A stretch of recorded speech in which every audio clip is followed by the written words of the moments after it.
Hello and welcome to my YouTube channel. मैं आपका भाई पृथ्वीराज। आज है फिजियोथेरेपिस्ट डे और फिजियोथेरेपिस्ट डे पे मेरे साथ है डॉक्टर मोहन जी। मोहन जी, सबसे पहले आपका स्वागत है। नमस्कार जी, बहुत बहुत धन्यवाद पृथ्वीराज जी आज आपका। और पहले तो मैं सभी को आज वर्ल्ड फिजियोथेरेपी डे है, उसके उपलक्ष्य में सभी फिजियोथेरेपी फ्रेंड को बहुत बहुत धन्यवाद देना चाहूँगा कि वो अपने क्षेत्र में अच्छा कार्य करें।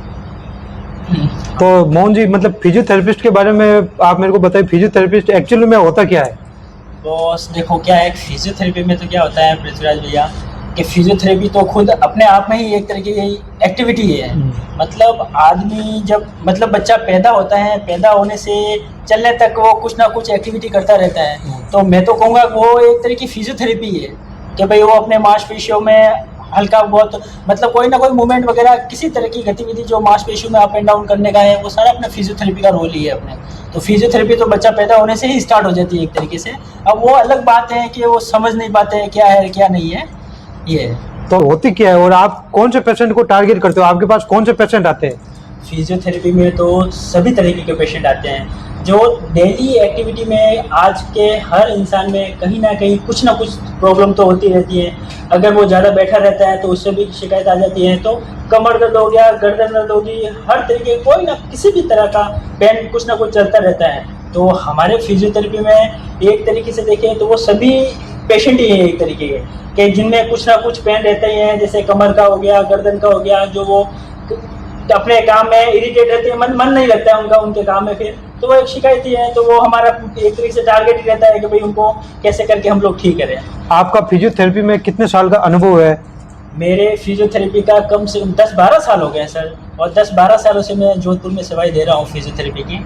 मतलब पहले में अब में कुछ फर्क आया है? आपको लगता है क्या मतलब लोग अब ज्यादा समझदार हुए हैं? बिल्कुल बिल्कुल बिल्कुल बिल्कुल। एक समय वो क्यों जब हम लोग पढ़ते थे, एक वो समय था तो उसमें भी लोग इतना समझते नहीं थे।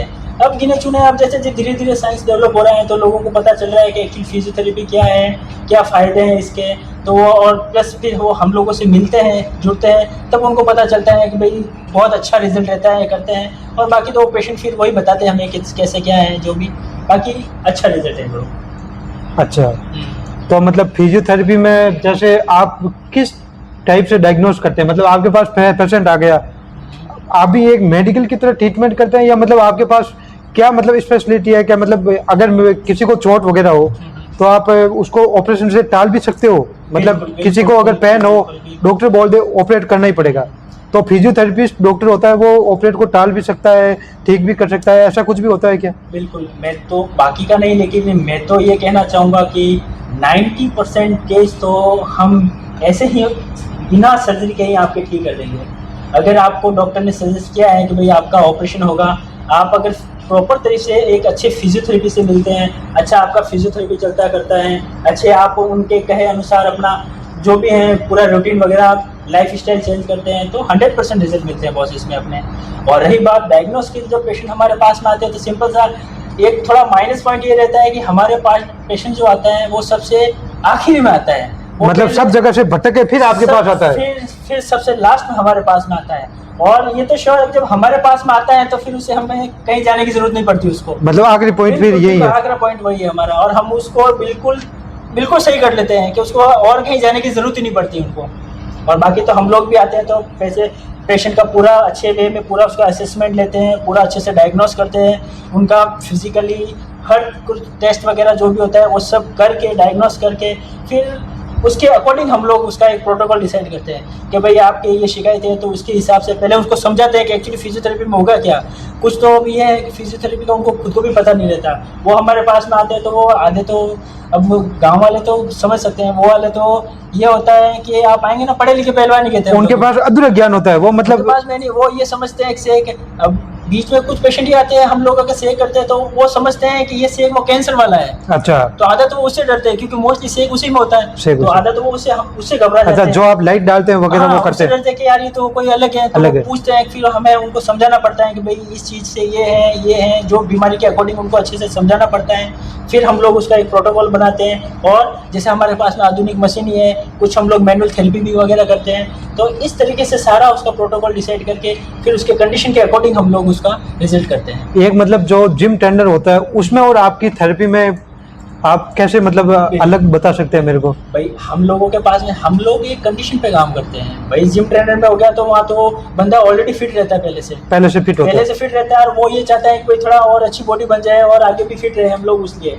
और हमारे पास में जब आते हैं तो एज ए पेशेंट आते हैं, ये पेशेंट कुछ ना कुछ कंडीशन लेके आएगा, जैसे कि कोई किसी के कंधा जाम हो रहा है, जैसे आप डेली एक्टिविटी में गलत तरीके से बैठते हैं तो सिंपल सा बैक पेन हो गया, आपके सर्वाइकल पेन हो गया, तो ये कुछ ना कुछ पेन चलता रहता है उसकी बॉडी में, तो कुछ वो समस्या लेके आते हैं तो उसका ट्रीट करते हैं। बाकी स्पोर्ट्स इंजरी छोटे मोटे, क्योंकि आज फिजियोथेरेपी का क्षेत्र खूब लंबा चौड़ा है, इसमें हर तरीके के पेशेंट आते हैं। आपके न्यूरो के हो गए, कार्डिक हो गए, स्पोर्ट्स इंजरी हो गए आपने, और बॉडी में किसी भी तरह की जो भी परेशानी है आपका फिजियो से काफ़ी हद तक हम कवर कर लेते हैं उसको। आपके पास ज्यादातर किस टाइप के आते हैं पेशेंट? मतलब ज्यादातर मतलब आपको यूं लगे ये तो कॉमन है, हाँ, अभी और लोगों की कुछ गलतियां भी होती हैं जिसके कारण वो बिल्कुल बिल्कुल लाइफ स्टाइल से तो Lifestyle। कॉमन एक स्लिप डिस्क, ये तो आजकल हर पेशेंट को भी पता रहता है। तो इसका कोज क्या है?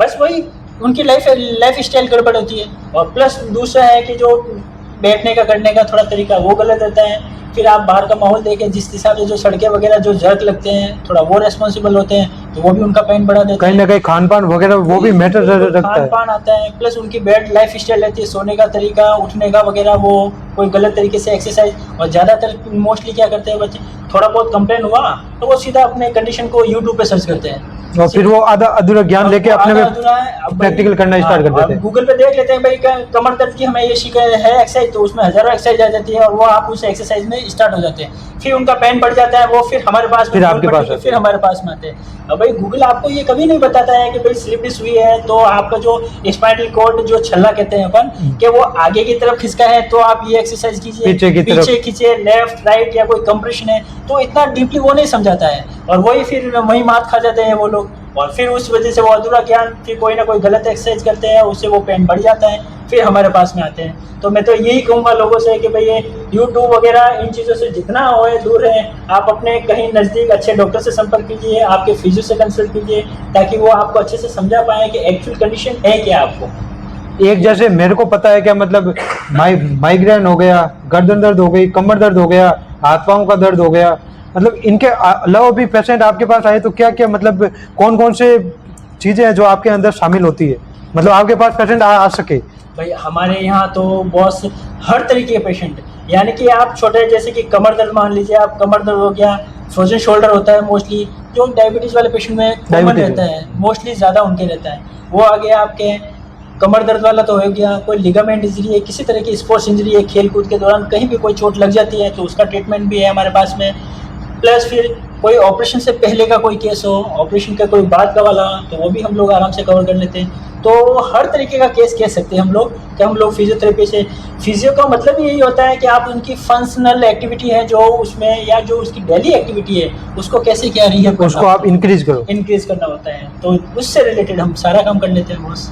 आज तक आपके पास इतने पेशेंट आएंगे, कोई क्रिटिकल पेशेंट जो क्योर होके गया ना, आपको आज तक याद है क्या, मतलब सच्ची में ही उसकी जिंदगी में बहुत बड़ा बदलाव था आपका? बिल्कुल बिल्कुल सर, हमारे पास में मोस्टली ऐसा पेशेंट था हेमीपैरेसिस वाला, जिनकी वन साइड पूरा वीक। एक बार आप हेमीपैरेसिस के बारे में। हेमीपैरेसिस में ये होता है बॉस कि उनका कोई स्ट्रोक अटैक ही कहते हैं हम लोग उसको, तो ब्रेन का कोई हिस्सा काम करना बंद कर देता है। तो सिंपल सा है कि उसका वन साइड एक आधा हिस्सा होता है शरीर का, वो काम करना बंद कर देता है, जिसमें आपके किसी पेशेंट के फेस भी इन्वॉल्व रहता है, एक हाथ रहता है, एक टांग रहता है, तो उसमें सिंपल सा है कि वो अपनी डेली एक्टिविटी से उसको अपन पैरालिसिस भी, हाँ वो पैरालिसिस ही हो, वो पैरालिसिस ही एक तरीके का, तो वो पूरा ही एक तरीके से देखें तो पूरा बेड रेस्ट स्टडी है। अब उसको हम लोग एक्सरसाइज जब करवाते हैं करते हैं तो उससे जो इम्प्रूवमेंट आता है, और सबसे अच्छी बात जब मजा उस समय आता है कि जब पेशेंट में धीरे धीरे रिकवरी आती है और पेशेंट खुद चला के बोलता है हमें कि भाई आज हमें इतना फर्क पड़ा है आज ये, तो उसमें हमें और अच्छा करने की थोड़ा और इच्छा होती है। और बाकी तो फिर मेहनत कर करके हम लोग उस पेशेंट को कवर कर ही लेते हैं कि वो अपनी डेली एक्टिविटी, मतलब वो किसी पे डिपेंड नहीं रहता है कि, और नहीं तो केस ये था, जैसे एक पेशेंट था मेरे पास में, उसका यह था कि उसको अगर प्यास भी लगती है तो पानी के लिए भी उसको वेट करना पड़ता है कि घर में कोई आएगा, कोई बच्चा आएगा या कोई घर वाले कोई आके तो उसको पानी ला के देंगे, उनको पानी ला के देंगे। तो उनमें जब ये असर आता है और जब वो पूरी तरह से अच्छी तरह से ठीक हो जाते हैं, अपना खुद का काम आराम से करने लग जाते हैं, तो वो आशीर्वाद अच्छा देते हैं हम लोगों को, तब वो समझते हैं असली फिजियो का मतलब वही समझते हैं। आप और उनसे कभी मिलेंगे ना तो उनको भी पता है कि भाई फिजियो का क्या काम है, क्या है, कैसे जिंदा हुआ है, क्या करा है, तो बहुत खुश होते हैं हम लोगों के। दोस्तों कुछ चीजें ऐसी भी होती है जिनमें डॉक्टर अपने को ऑपरेट के लिए बोल देता है, और उसके बाद अपन ऑपरेट नहीं करवा के अगर फिजियोथेरेपी से अच्छी सलाह लेकर अच्छे टाइम पे अगर वो मिले तो अपन ऑपरेट से भी बच सकते हैं और अपनी जो डिजीज होती है, जो भी प्रॉब्लम होती है, वो सॉल्व हो जाती है। बिल्कुल। तो क्या कह रहे थे आप?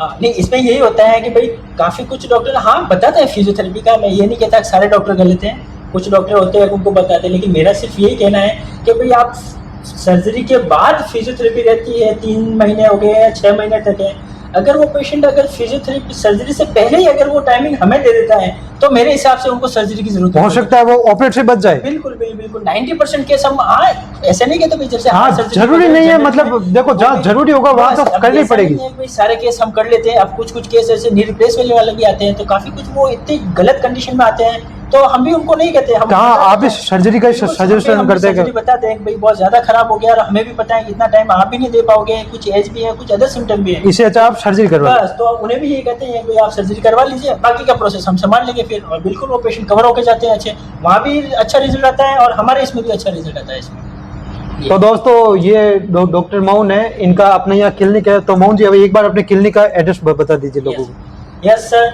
मैं हूँ doctor Mohan, specialist in neuro physiotherapy, और मेरे इस क्लिनिक को 1 साल हो गया है। 28 अगस्त 2024 को मैंने स्टार्ट किया था, आज 1 साल पूरा हो गया है कंप्लीट इसको।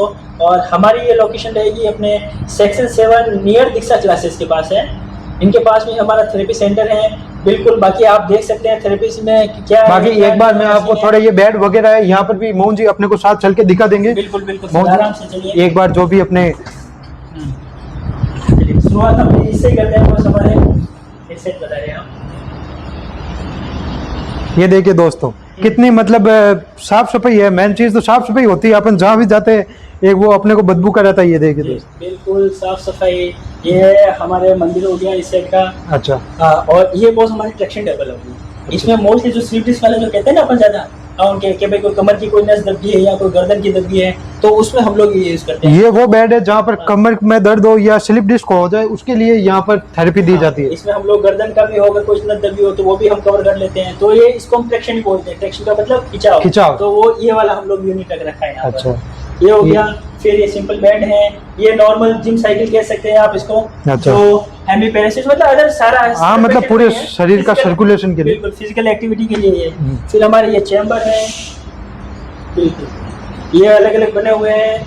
अच्छा। ये कुछ मशीनें हमारे पास में, आधुनिक मशीनें हैं सारी, टेंस वगैरह हैं जो नर्व को स्टिमुलेट करती है। अच्छा, नर्व को खोलती है। बिल्कुल जो टेंस है हमारे, तो ये भी अच्छा है, इसका भी अच्छा रिजल्ट होता है बॉस। अच्छा। कोई नस वगैरह दबी हुई करी हो ना उसमें। बाकी आप देख ही रहे हैं, ये कुछ पेशेंट से रिलेटिव भी हम लोग रखते हैं सामान, जिनको कुछ नीड होती है तो अच्छा, मतलब आप ये से क्या ऐसे कैसी चीजें आप वहाँ से ले सकते हैं? सैंपल होते हैं, पेशेंट को बता देते हैं भाई यहाँ मतलब बेचना इनका वो नहीं है, पर मतलब ये ऐसी चीज बता सकता है कि अभी ऐसी चीज आप बाहर से ले सकते हो। ये चीज है, इससे थोड़ा आपको फायदा मिलेगा। ये और चैम्बर है बहुत हमारे दो। अच्छा। अल्ट्रासाउंड वगैरह है अपने। अच्छा। अल्ट्रासाउंड, बाकी ये आईआर लैंप है ये हमारे। ये देखिए सीढ़ियाँ जो चढ़ने के लिए वगैरह होती है, ये भार उठाने के लिए। काफी कुछ पेशेंट में शिकायत ये आती है कि भाई हम लोग उनको जब बोलते हैं ना कि आप थोड़ा घर पर प्रैक्टिस करो, तो वो क्या थोड़ा हिचकिचा जाते हैं, तो घर में कोई प्रॉपर सपोर्ट करने वाला भी नहीं रहता, और रहता भी है तो वो थोड़ा एक डॉक्टर पे जाते हैं। दोस्तों ये चीजें अपने घर में भी होती है पर अपन कर नहीं पाते, वहाँ पर डॉक्टर को ट्रस्ट रहता है, ट्रस्ट रहता है। तो हम लोग क्या उनको आराम से, जैसे स्टेज जैसे हेमी पेशेंट वाले में दिक्कत आती है उनके हो गया, नी रिप्लेस वाले में तो आपके स्टेज जो है, फिर रैंप वाला भी, फिर रैंप वाला हो गया, तो इससे हम लोग उनकी अच्छी प्रैक्टिस। ये कुर्सी से सही पाँव का ऊपर नीचे, ये क्वाड्रिसेप्स वाली होगी जो अच्छा मसल की स्ट्रेंथ के लिए होगी। तो ये पीडो साइकिल है, ये छोटी, ये बैलेंसिंग बॉल है हमारे पास में। अच्छा। ये भी बैलेंसिंग, और ये हम लोग शोल्डर व्हील है, इसको जो फ्रोजन शोल्डर में हम लोग यूज करते हैं, ये जिनका स्टिफ हो जाता है शोल्डर वगैरह। अच्छा, शोल्डर बिल्कुल, तो उसकी रेंज के लिए ये एक्टिविटी घुमाव के लिए ये यूज किया जाता है। ये रखते हैं सर। बाकी आप देख ही रहे हैं। बिल्कुल बहुत अच्छा। तो दोस्तों आज था वर्ल्ड फिजियोथेरेपिस्ट डे, और उस पर अपन लेके आए स्पेशल डॉक्टर मोहन जी से ये स्पेशल वीडियो। कमर में, गर्दन में अगर कहीं पेन वगैरह रहता है तो आप इनसे संपर्क कर सकते हैं। इनका एड्रेस मैंने आपको बता दिया है, वीडियो के नीचे लोकेशन भी डाल देंगे। अगर आपको वीडियो अच्छा लगा लाइक कीजिए, शेयर कीजिए, सब्सक्राइब कीजिए। फिर मुलाकात होगी ऐसे नई वीडियो के साथ। धन्यवाद दोस्तों। धन्यवाद।